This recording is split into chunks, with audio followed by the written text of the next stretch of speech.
Wondering how you're going to be, you know, at 9:30 tomorrow morning. Are you prepared? I'm prepared. I'm all right. I'm all right with it. And how?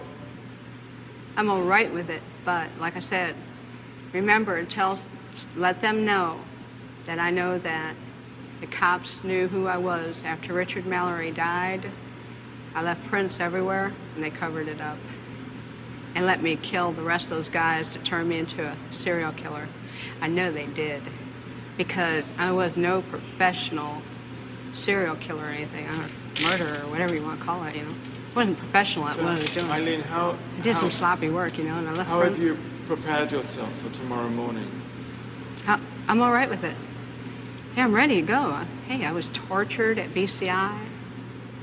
They had the intercom on in the room, and they kept lying that it wasn't on, and they were using sonic pressure on my head since 1997. Sonic pressure. And every time I was trying to write something, I think they had some kind of eye in the cell, I'm not sure, but every time I started writing something, it went up higher. So I'm thinking that probably had the TV rigged. The TV or the mirror, something was rigged. They got a huge satellite on the compound. After they put the huge satellite on the compound, it could have been either rigged to the TV set or the mirror or something, because the electrician, when he put the mirror on the wall, he said, "Doesn't that look like a computer?" The back of it, and they stuck it to the wall. And do you think, what, did that affect your mind, do you think? Huh? Did that affect your mind in some way, the sonic? It was crushing my head, and they were using sonic pressure continually. Then when I had 3 meetings with Miss Villacorta on it, every meeting I had, she increased the pressure of the volume of the comm, increased the harassment on the floor, increased the trays being inedible, just increased every bit of my complaints, and trashed all grievances. They were trying to make it look like I was crazy at all times, rig up the room with torture. If I said anything about I think their whole plan was to try to make it look like I was totally crazy, and so nobody would believe anything I had to say about anything, and then drive me there if they could. I suffered so bad. I was really struggling to survive.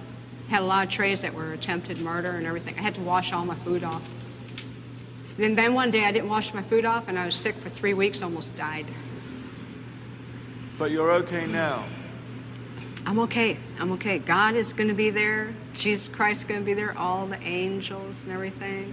And, you know, whatever's on the beyond. I think it's going to be more like Star Trek, beaming me up into a space vehicle, man. Then I move on, recolonize to another planet or whatever. But it's whatever's the beyond. I know it's going to be good, because I didn't do anything as wrong as they said. I did the right thing. And I saved a lot of people's butts from getting hurt and raped and killed, too. So are you saying that you killed in self-defense or in cold blood? What do you, because you've changed your story. I'm just trying to What are you talking about? Change story on what? No, about whether it was self-defense or not. I'm not going to say it. You know, I'm not going to get in depth about my cases, Nick. I'm on my way to the chamber. Nothing's stopping it. You can believe it or you don't have to believe it. That's up to you, man. Put a big question mark on your film. What more is there to say about the cops? What more do you want to say about the cops? A lot of stuff. Did you know that they were surveilling me before I killed? And then I knew it? And that it was covered up? Did you know there was helicopters dropping down from the sky, deputy sheriff, with decoys picking me up 4 or 5 months before my arrest? It was covered up?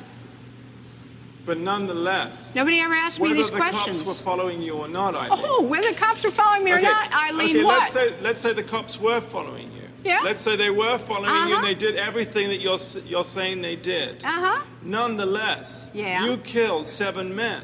Yes, you did. And I'm asking you, what got you to kill the 7 men? And I'm telling you, because the cops let me keep killing them, Nick. Don't you get it? Not everybody is killing 7 people.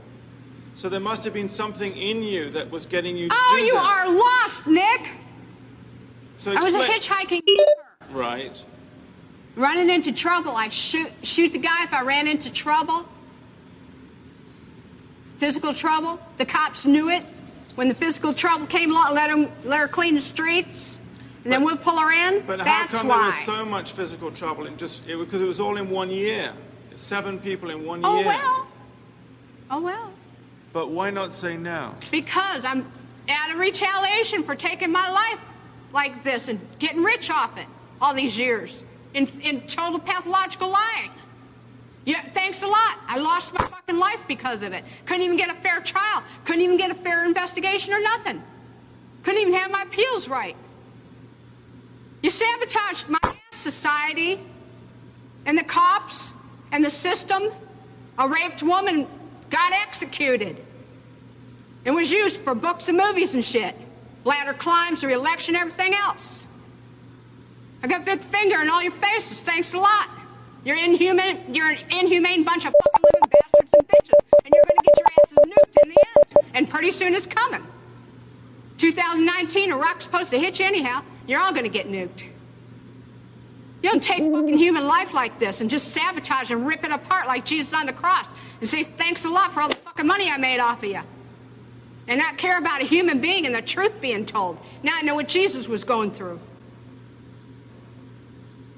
They've been trying to tell the truth, and I keep getting it stepped on.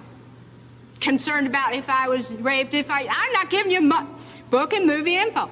I'm giving you info for investigations and stuff, and that's it.